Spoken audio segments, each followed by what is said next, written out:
ho natin ay weak, pag ang weapon po natin ay hindi akma, tayo po ay magiging talunan. Diba? May mga giyera na hindi mo kailangan ng maraming suot. Matatandaan ninyo na minsan natalo ang Sparta. Alam niyo Sparta, di ba? Napakahuhusay yan. Natalo sila ng mga taga-Athens na sila po, dahil sila ay mahusay sa pakikipagdigma, sila ho ay nagkaroon ng kumpiyansa. At minsan sa isang giyera, sa bandang Athens, sa isang lugar na kung saan sinasakop ng Athens, ay nilusob po yun ng mga Sparta. Sila po ay talagang napakahusay na mandirigma. Pero, sila po ay natalo dahil sa kanilang posisyon, at sila ho ay nalusob, at ang lumusob sa kanila ay yung mga light armor ng mga Athens, no, ng mga taga-Athens. Ang hawak lang yon ay sibat, balabal, at yun lamang po, no? At dahil doon yung magagaling na Sparta ay natalo ng tinuturing nilang hindi kahusayan ng mga sundalo. Bakit ho? Tama kasi yung suot na panlaban. Nakuha ho natin yon. At dito sa mundo, napakahalaga na attitude. At sabi doon, we must arm ourselves with the same attitude of Jesus Christ. At pagka inarm natin yung sarili natin ng attitude ni Jesus Christ, we will enjoy victory over sin. Sabi nito, therefore, since Christ suffered in His body, arm yourself also with the same attitude. Hindi ho attitude ng katabi natin, hindi yung attitude kanino man, kundi yung attitude ni Jesus Christ. Let us always remember si Jesus Christ. Nung kaharap niya na yung mga huhuli sa Kanya, kaharap niya na yung tao na humalik sa Kanya, na inalagaan niya for 3 years. Makikita pa rin natin si Jesus Christ, yung Kanyang attitude ay naroon pa rin sa pagpapatawad, naroon pa rin sa pag-unawa. Nung tinapyas ni Pedro yung tenga ng kawal, nagpagaling pa rin siya. Amen ba ron? Hinuhuli na siya, ginagawa na siya ng masama, gumagawa pa rin siya ng mabuti. At kung yun daw yung ating baluti, we will enjoy victory over sin. Pangalawa, we will enjoy living for the will of God. Na tayo po ay namumuhay para sa kalooban ng Diyos. Sabi nito, as a result, he does not live the rest of his early life for evil human desire, but rather for the will of God. Na namumuhay tayo, ano ba ang kalooban ng Diyos? Kanina doon sa grupo namin, tinanong ko, ano ang kaibahan ng asking at seeking? Ano ba yung kaibahan na humihingi ka at naghahanap ka? Diba? Yung humihingi ka kasi, parang may isang bata rin, di ba? Humihingi ka. Pero yung naghahanap ka, meron kang effort, meron kang ginagawa, meron kang gustong malaman, meron kang gustong tukuyin. No? At ganun po, hinahanap po natin papaano ba tayo mamumuhay ayon sa kalooban ng Diyos. Kaya nga ho tayo ay nananalangin. Pinapanalangin natin yung direksyon sa ating buhay, sa mga desisyon natin sa ating buhay. Bakit ho? Kasi sinabi mo ng salita ng Diyos, do not rely on our own understanding. Huwag mo tayong mag-rely dun sa pag-unawa lang natin. Huwag mo tayong mag-rely dun sa mga experience lang natin. Mag-rely tayo sa leading ng Panginoon. Amen. Diba? Sa lahat daw ng ating lalakarin, sa lahat ng ating mga pagdesisyon, kailangan tayong sumangguni sa Panginoon. Hinahanap natin yung kalooban ng Diyos. At kung sa panahon na meron tayong matinding pagsubok at alam natin na yun ay kalooban ng Diyos sa atin, nakikita natin na anumang pagsubok na yun ay para sa ating ikahuhusay at ikagaganda. May mga pagsubok ko na hindi galing sa Panginoon. May mga pagsubok na kailangan mong sawayin, kailangan mong supilin, di ba? Kaya nga ho tayo may mga pananalangin, meron ho tayong pananalangin pakikipagdigma. Bakit ho? Kasi ang kaaway ho ay lumalaban sa atin. Di ba? Pero hindi lahat ay kailangang harapin. Merong mga bagay na kailangan takbuhan. Mananampalataya tayo, tatakbo. Oo. Pastor, akala ko ba noon dito surrender? Hindi. May mga bagay na dapat takbuhan. Halimbawa, alam niyo halimbawa? Pag naghuhubad na sa harapan mo, wag mo nang i-review. Tumakbo ka na, di ba? Hello? Ay, review.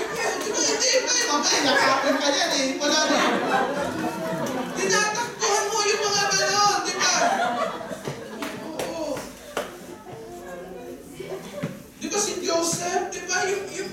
Yung mismo, wala namang makakaalam eh. Pero tinakbuhan niya ho. Di ba? Bakit po? Kasi gusto niyang mamuhay sa kalooban ng Diyos. Amen ba ron?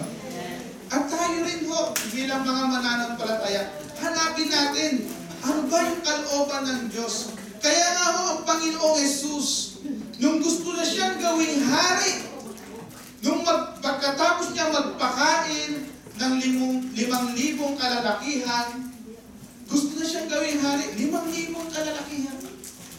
Iniisip ko, paano kaya pakainin ang kalalakihan? Di ba? Dahil nung kami ay merong isang assignment na sa isang church, meron kaming 2 youth. Isang kaldero. Kayang-kaya. Sabi ko, hallelujah. Pero mo 5,000. Pagkatapos niya mapakain ng 5,000, anong gusto nila gawin? Gawin ka na namin hari. Pero anong ginawa ni Jesus? Di ba umalis siya? Dahil hindi yun ang kalooban ng Panginoon. May mga promotion na akala natin promotion pero hindi pala kalooban ng Diyos.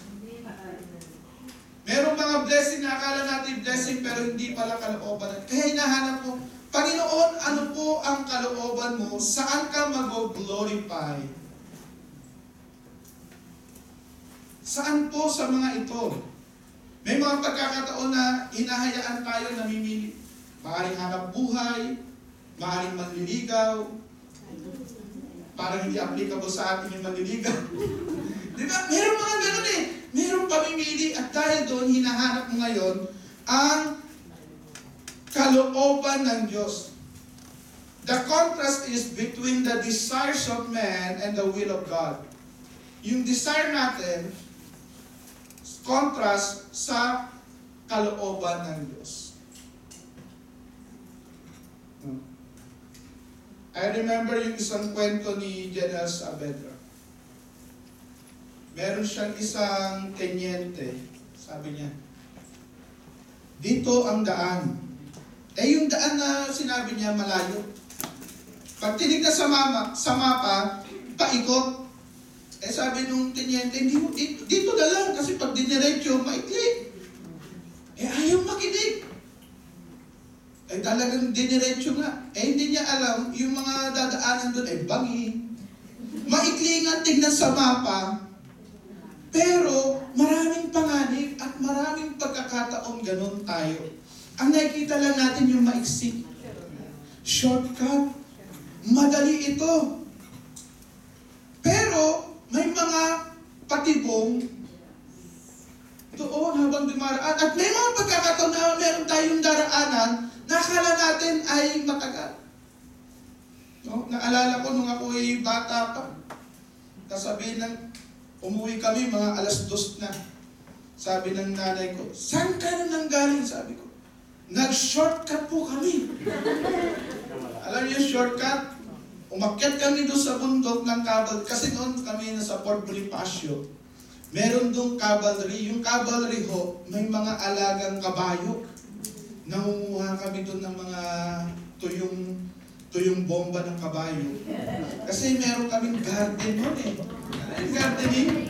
At ginagamit mo namin sa pakaba.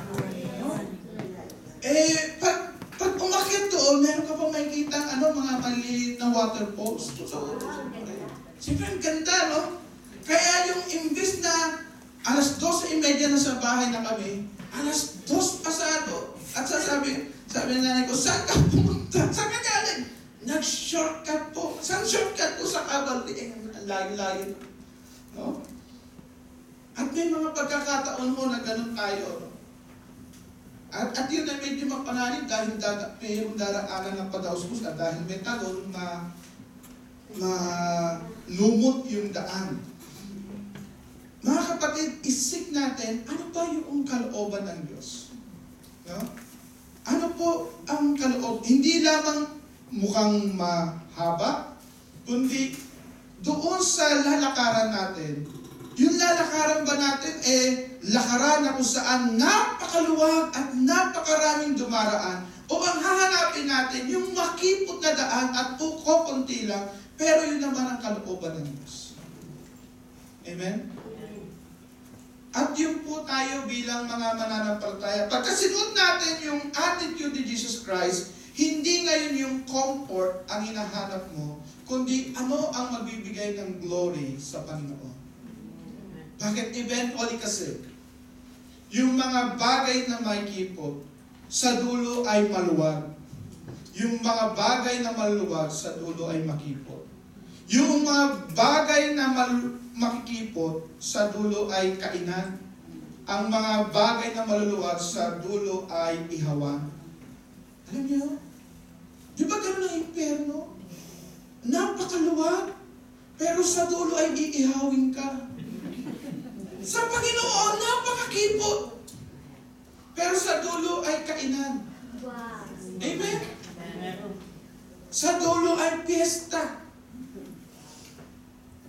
At ganun po tayo, mga kapatid. Huwag ho tayong tumingin lamang doon sa kahirapan na nararanasan natin ngayon o pagsubok. Kundi tignan ho natin yung kalooban ng Diyos ay mas mayroon. Then, we will enjoy living for the will of God. Hindi na natin hayaan yung oras na ginamit natin noon. Ano sabi rin sa verse 3? Nagamit natin noon, sapat na ang panahong inaksaya ninyo sa paggawa ng mga bagay na kinahuhumalingan ng mga pagano, kahalayan, masasamang nasa ng laman, paglalasing, walang tigil na pagsasaya, pag-iinuman, at kasuklam-suklam na pagsamba sa mga Diyos-Diyosan. No? Kung tayo po hanggang ngayon ay sumasamba sa mga Diyos-Diyosan, o may mga anting-anting pa tayo, isuunaw natin sa Panginoon. Amen ba ron? Ano yung mga anting-anting? Mga paswerte, mga ano? No? Ang ganda ho ng pagkaka-translate, di ba? Oh. Detestable idolatry. Talaga hong hindi ho maganda yung idolatry. Pati ho yung pamumuhay ho na puno ng lust. No? So mga kapatid,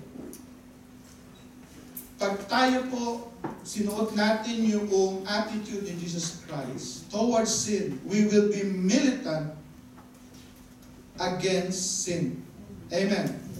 Remember who we are before Jesus Christ. Sino ba tayo noon? Sino tayo ngayon? And let us stop doon sa mga bagay na yun. Then we will enjoy living for the will of God. Second, pagka suot-suot natin yung attitude ni Jesus Christ, when we arm ourselves with the attitude of Jesus Christ, we will protect our Christian witness.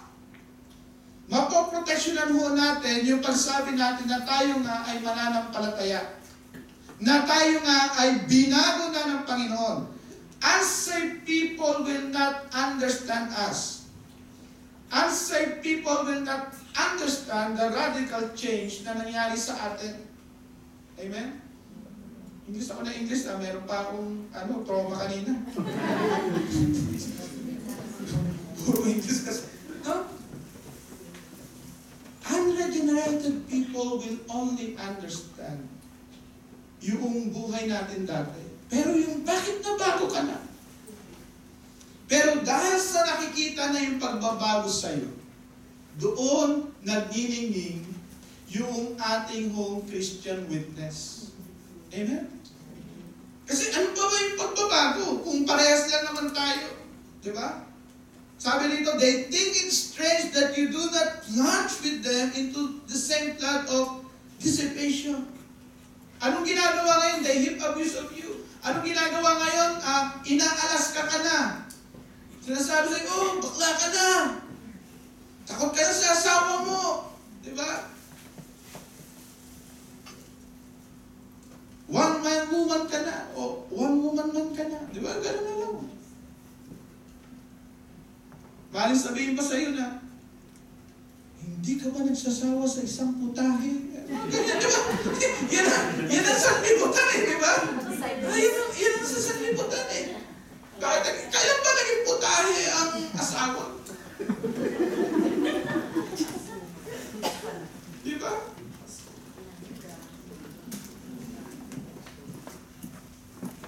So nag-iiba ka ngayon. Amen ba ron? Unsaved friends will attack us. But that will be our opportunity to witness to them. Yun yung oportunidad. Ano ba yung binago? Hindi ako nagbago, binago ako ng Panginoon. Dahil kahit ako hindi ko kayang baguhin sarili ko. At yun na yung pagkakataon. Hindi ako ito, si Kristo na ang namumuhay dahil susot ko na yung attitude of Jesus Christ. Diba? At dahil nga doon, may kita natin na magkakaroon tayo ng compassion. Magkakaroon tayo ng habag.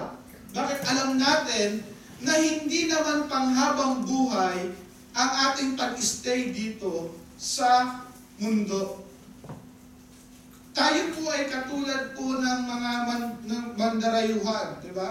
Tayo po yung mga migrante lamang dito sa mundo. Hindi lamang tayo migrante rito sa Taiwan, migrante po tayo sa mundo. Hindi po ang tunay nating bahay ay ginagawa ng Panginoong Yesus. Ang sabi niya, aalis ako at gagawa ako ng ano? Ng ating tahanan. Amen ba ron? At yun po ang ginagawa ng Panginoong Yesus. At sinabi pa ni Pedro, tingnan ninyo, may mga nauna tayong mga kapatid na na-martyred. Ano sabi niya ron? For this reason, the gospel was preached even to those who are now dead. No, yung mga naunang namatay dahil yung panahon na ito ay panahon ng persecution. Yung panahon na ito ay panahon talaga na hindi sikat ang mga mananampalataya. Nung panahon na ito, disperse ang mga mananampalataya. Remember, doon sa Acts 7, di ba?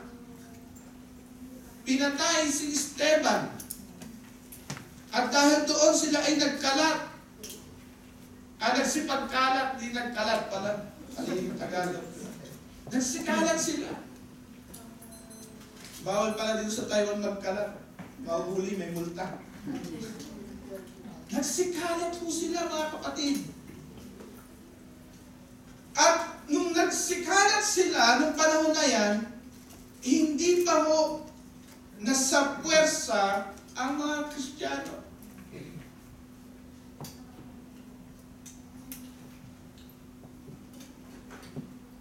Nung panahon noon na isinusulat ito, nasa matinding mga pagsubok ang mga mananampalataya.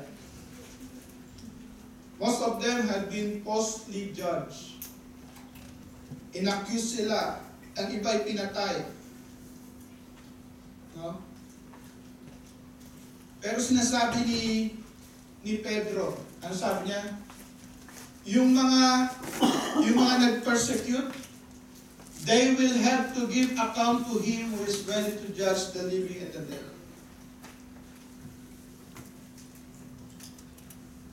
yung mga gumagawa sa atin ng mga masama, hindi natin sila hahatulan, merong isang hahatol sa kanila. Amen ba Lord? Kaya nga sinasabi ko ng salita ng Diyos, huwag tayo hong gaganti. Bakit po? May isang gaganti. At dahil doon, hindi natin kailangan dumisan yung ating budhi. Hindi natin kailangan ilagay yung hustisya sa ating kamay. Bakit po? Ang tunay na hustisya ay nasa Panginoon. At ito rin ho, kung kayo po ay narito at hindi pa kayo mananampalataya. Kung hindi niyo pa sinusuko ang buhay niyo sa Panginoon, maaaring ngayon lamang kayo nakadalo sa gawa nito. Malinaw po ang sinasabi ng Panginoon. There will come a time of judgment. It is appointed unto man once to die, and after that, judgment. Isa lamang ho ang chance. Habang ikaw ay nabubuhay, ang sabi ng salita ng Diyos, sino man ang tumawag sa Kanya ay maliligtas. Wala na hong ibang chance. Maraming iba nagnanakaw. Bakit? Kasi may pambayad. Akala nila yung kanilang kaligtasan ay mababayaran. Kaya nga ho, 500 years ago, remember si Martin Luther, nung panahon na yon, yung papasi nagtitinda ng indulhensya. Yun po ay pagtitinda ng kaligtasan. Eh anong gagawin mo kung ang kaligtasan ay nabibili? Kung kayang iligtas ng pagmimisa yung kaligtasan ng tao. Eh di pwede kang maging corrupt, babayaran mo lamang yung magmimisa sa iyo, mananalangin sa iyo, bibili ka ng indulhensya para maligtas. At yun po ang isang kabulagan sa ating kababayan. Hindi lamang yung pagsamba sa Diyos-Diyosan, kundi yung pagbili sa kaligtasan. Isa ho yun. Pangalawa, wala hong purgatorio. Nung pinakita ng Panginoong Hesus, dalawa lamang ang lugar na paglalagyan ng tao. Dalawa lamang ang lugar. Ngayon, anong problema mo doon? Kasi pagka namatay ka, sabi ng salita ng Diyos, it is appointed unto man wants to die. Isang beses lamang mamatay, pagkatapos niyon ay judgment. Kung inaakala mo may second chance pa ron, gagawin mo ang gagawin mo lahat. At hindi ka susuko sa Panginoon. Bakit? Dahil merong pagmimisa sa iyo. Hindi ho. Pasensya na po. Pero hindi ka maliligtas ng pagmimisa. Hindi ka maliligtas ng Diyos-Diyosan. Hindi ka maliligtas ng relihiyon. Iisa lamang ang napako sa krus. At merong judgment. May paghahatol. Kaya nga ho nandoon dapat yung ating pagnanasa na ang mga tao maligtas. Dahil marami yung itinali ng relihiyon. Ang iba ang akala ang kanilang kaligtasan sa relihiyon. Kaya nakokontrol ng mga ministro. Dahil pag tiniwala, alam niyo ba, pag sinabi lang tiwala, ibig sabihin yun ay wala kang kaligtasan, papunta ka sa impyerno. Kaya kahit ang pagboto ay nakokontrol. Nakuha ko natin yun.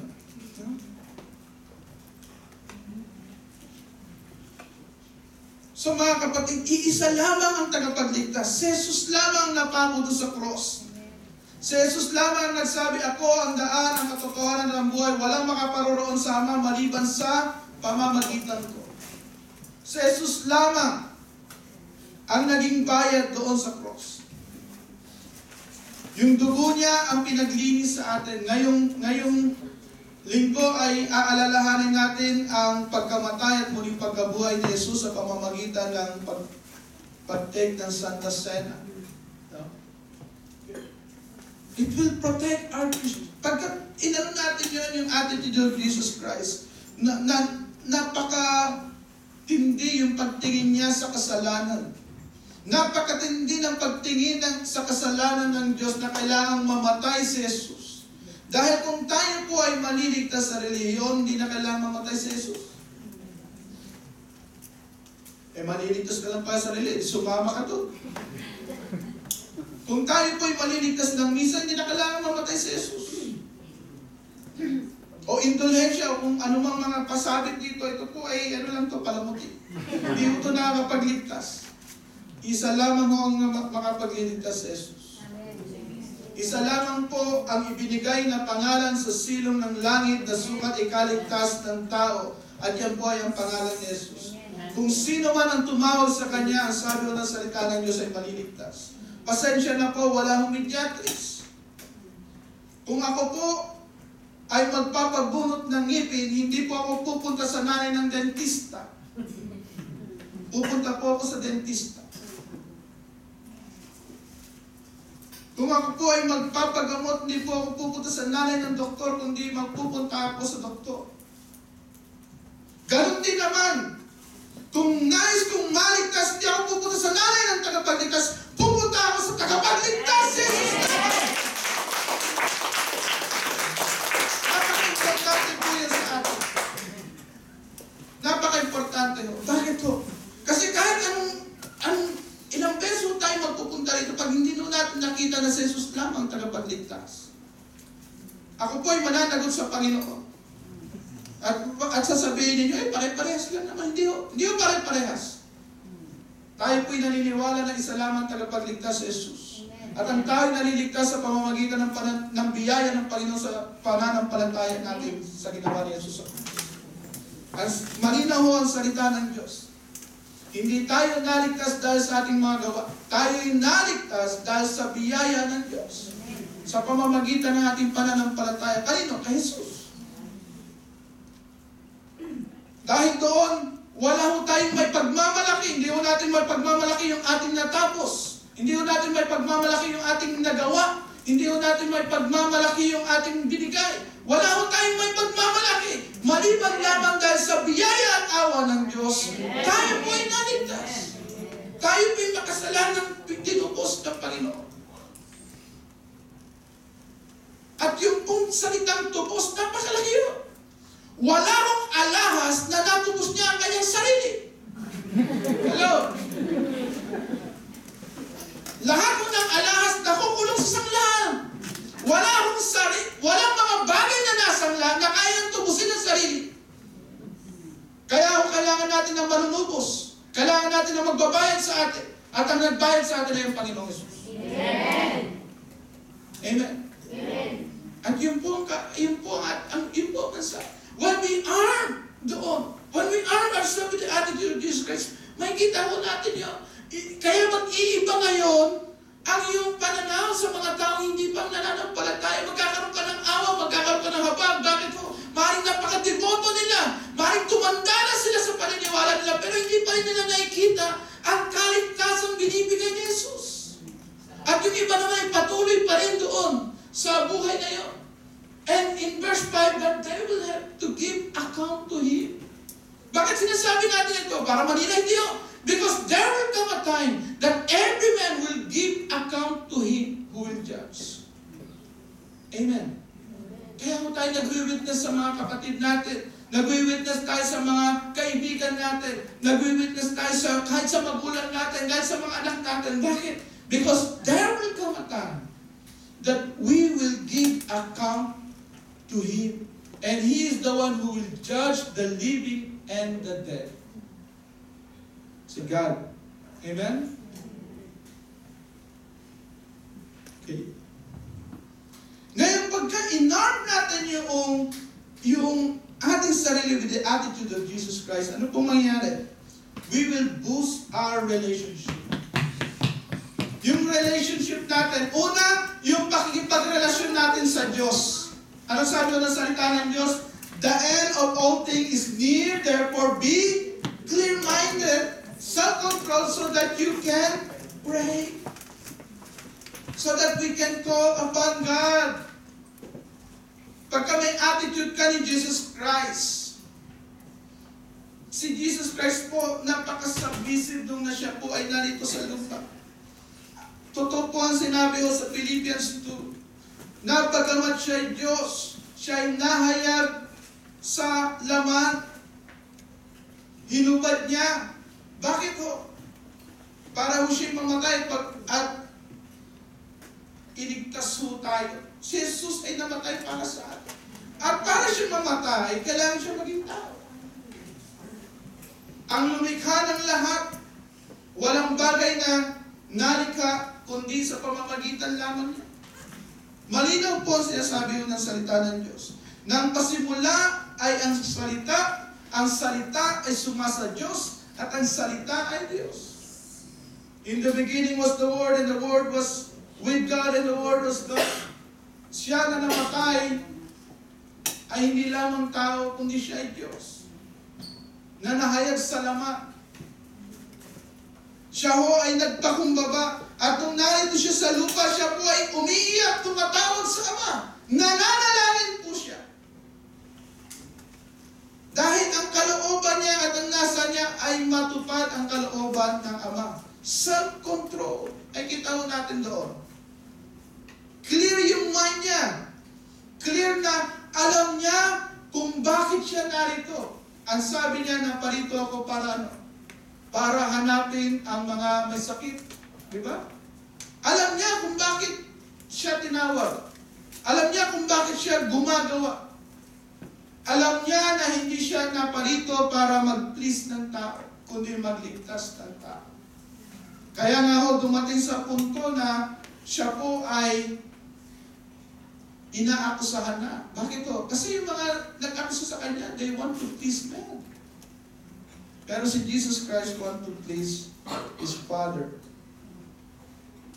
Pagka mayroon tayong attitude na gusto natin i-please si God, no, it will boost our relationship with God.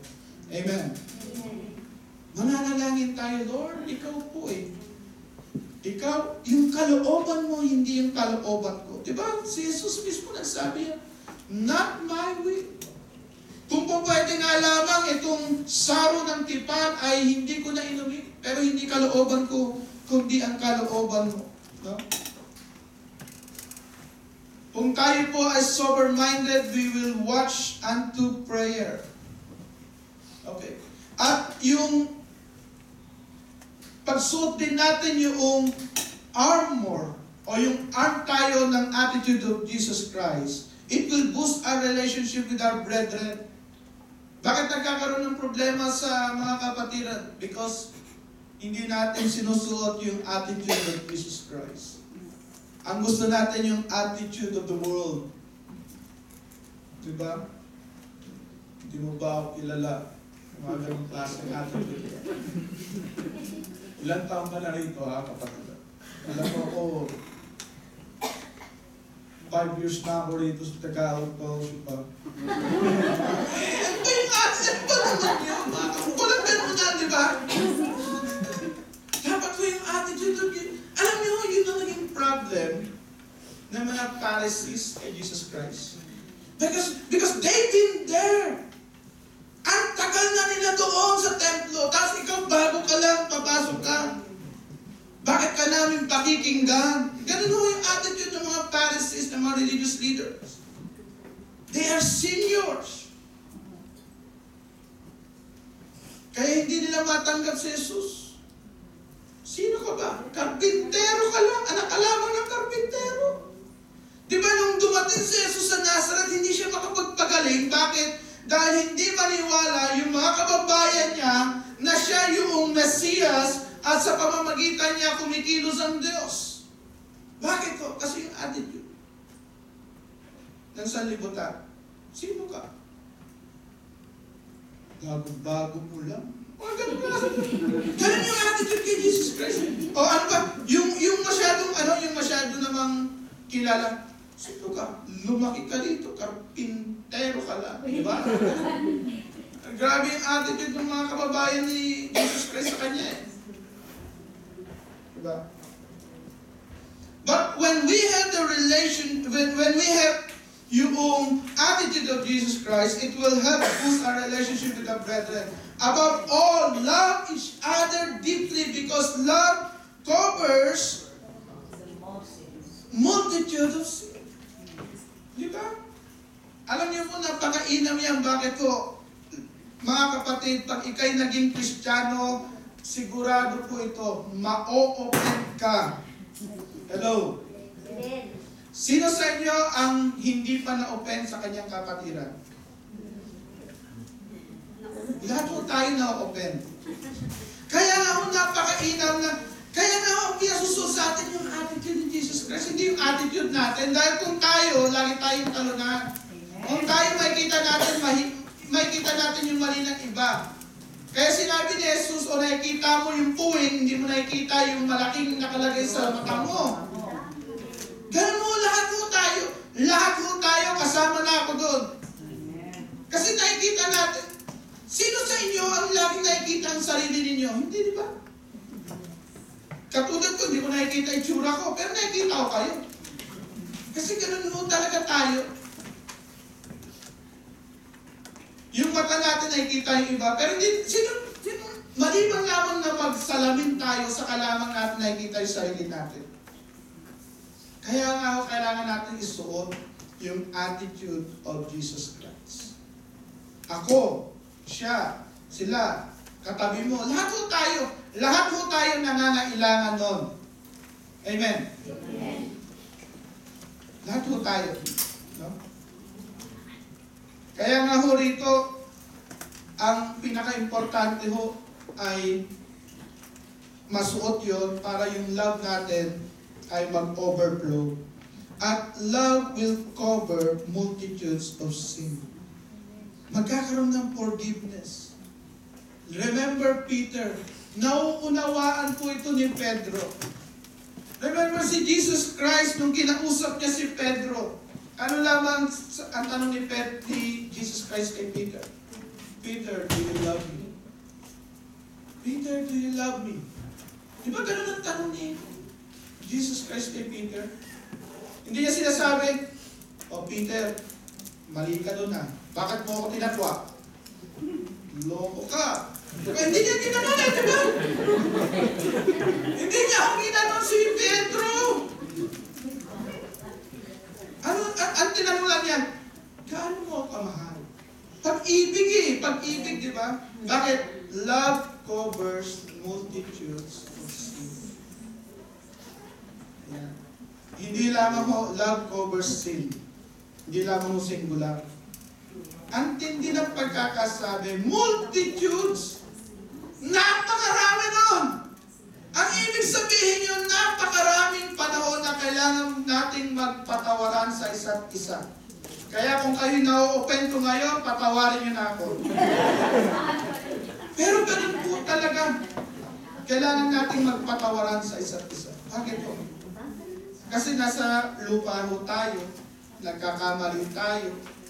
Hindi ko lamang alam kung gaano kayo ka-perfecto. Ako, hindi ako perfecto.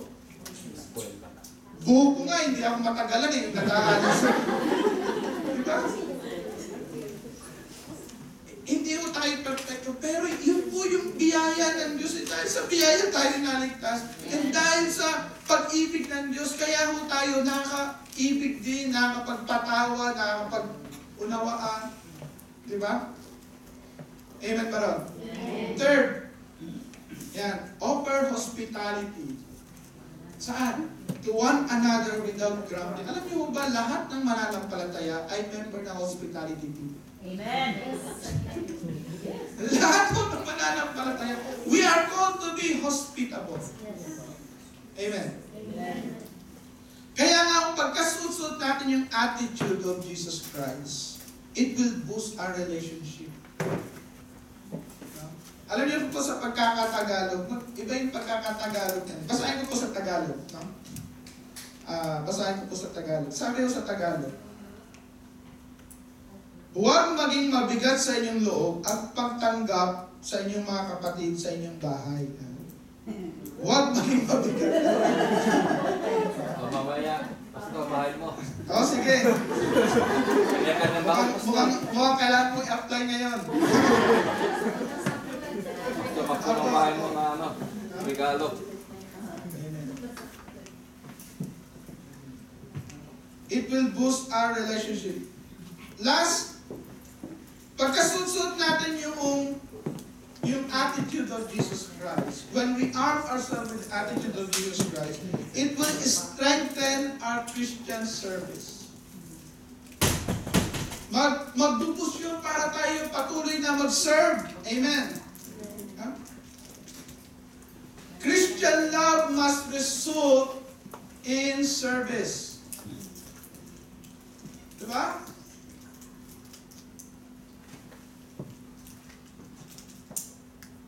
Lagi natin tatandaan, all of us, each one of us has a spiritual gift. At yung spiritual gift na yun, kailangan natin nagagamit. Ano man yun? Ang sabi ron, each one should use whatever gift he has received to serve others, faithfully administering God's grace in its various form.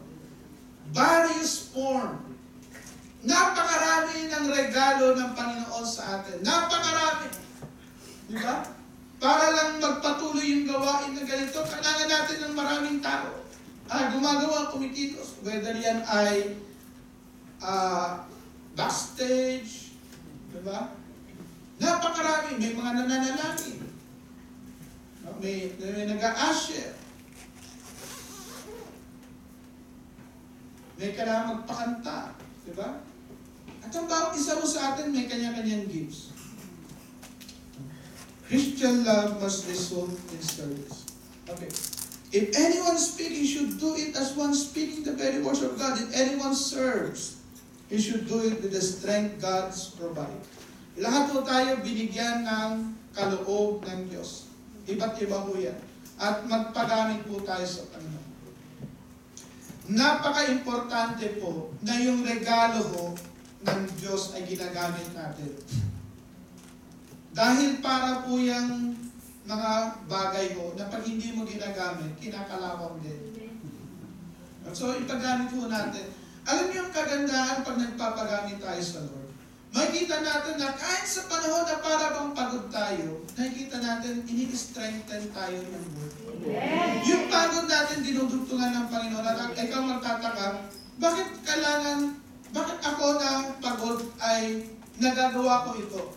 Bakit ang daming ministry na nagagawa mo, pero hindi ka napapagod? Tapos yung isa naman, walang ginagawa, pero pagod. Tataka ka ro. Alam niyo kung bakit? Kasi once na pinagagamit mo yung time mo, oras mo, anumang talento pinagamit mo sa Panginoon, dinudugtungan yun ng grace ni Lord. Amen. Lahat mo yan. Pag ikaw'y nagbibigay, ikaw ay binibigyan. Amen. Hindi lamang mo yun sa pananalapi. Yung pagbibigay at pagkakaloob, hindi lamang mo yun sa pananalapi. Sa talento, di ba? Malay mo, baka ikaw ay natatakot ka dahil wala sa tono yung boses mo. Pagka pinagamit mo yan, maawa ang Diyos na yun. Sa tono. Magpagamit ko tayo sa Panginoon, makikita ninyo, magkakaroon kayo ng joy, magkakaroon kayo ng strength, at makikita ninyo, nadudugtungan. Kahit yung pananalangin.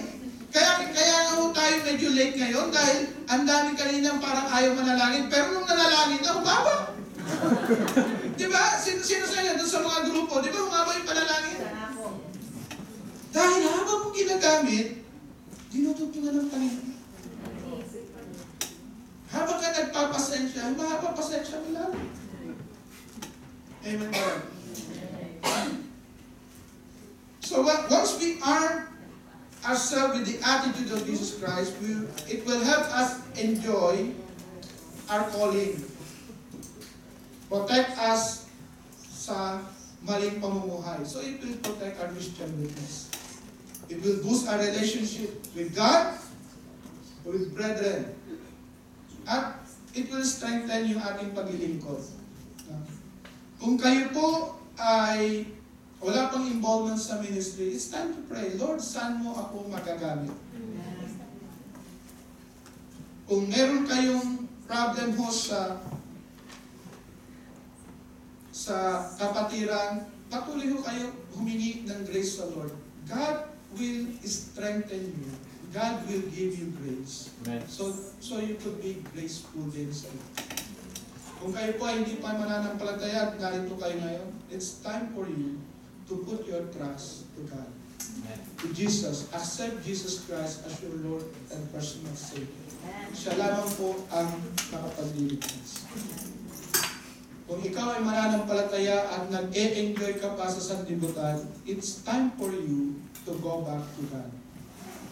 It's time for you to repent and go back to God. Doon mo may enjoy yung calling. Tayo po ay panandalian tumayo at tayo po ay